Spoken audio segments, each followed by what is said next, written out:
Day traders, this is Rick with your futures trading coach aftermarket update for the live trading alert call room. Today is Wednesday, June 3rd. I'll let you know what we're doing today. We did a lot of trading today. We had like eight opportunities, 7 winning trades, 1 break even. We had 4 in the ES. We had 1 in the NASDAQ. We had 2 in crude and 1 in gold. I mean, we really kind of mixed it up today, especially when the market was up here in the ES. Didn't want to start going short too soon after we hit this thing at 10 o'clock. But I'll go through everything here again in no particular time order. Our first ES trade, was after 10 o'clock. We had a death candle trade that was around 3104.50. The trade made up to 3 points. 3 points. We were looking for it to get below the 01s. It never did. I actually said it had to close above 250. It never did. We knew we were fighting a strong trend, but I figured the risk to reward, if it, we could get 2 or 3 points, and then if it could break, for a little more, then, we can get more. Once this didn't go more than 3 points, I said it's probably going up, but we looked for other stuff and we got it in here.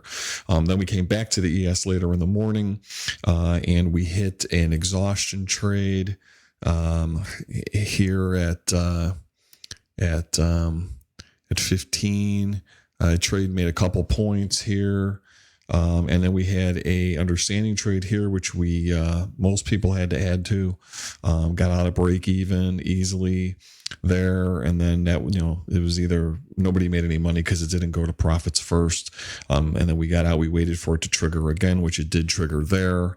And I even told everybody, we were going to stay later for this because I figured it could go down. And we did get, it made about another 3 points. Again, we weren't expecting a whole lot counter trend unless it broke our levels, which it never did all 3 times. This was our biggest opportunity on that. But then we did hit a NASDAQ short as well at 47.75. That trade made 25 plus ticks, got a reversal signal, so we weren't really expecting too much after that. Told everybody when that happened it was probably going to the highs, which, as you can see here, it did. We're long gone in the room, but it did make 20, 25 plus ticks there. We had a couple of nice, really nice trades in crude. We had in crude, what do we have? In crude, we had a power play and an advanced understanding trade. The power play short was on a 939 candle here at 37. That trade went down, and it made, this was after 1030. It was a beautiful trade. That trade went, and it made 25 plus ticks. There went down to 13, 20 plus ticks there. And then we had an absolute monster in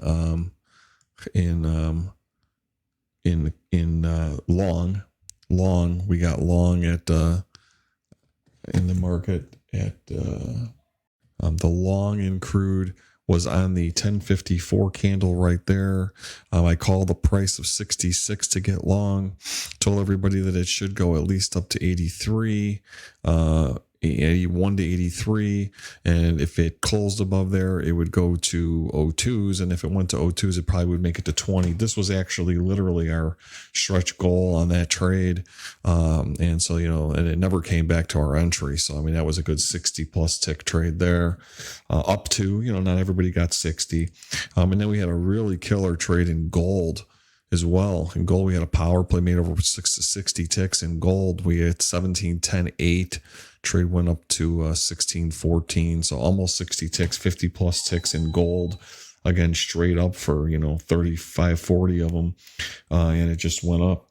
And that was a beautiful trade. It's $10 a tick there. Crude's $10 a tick. We got monster stuff. So we're going to come back tomorrow and do it all over again. Check out our free trial, www.futurestradingcoach.com. There's no credit card required. You get 25 hours of analysis, calls, questions, everything like that. And then we have a mentorship program and a call room if you are interested in either just getting the calls or learning. So check it out, www.futurestradingcoach.com. See everybody back tomorrow. Bye-bye.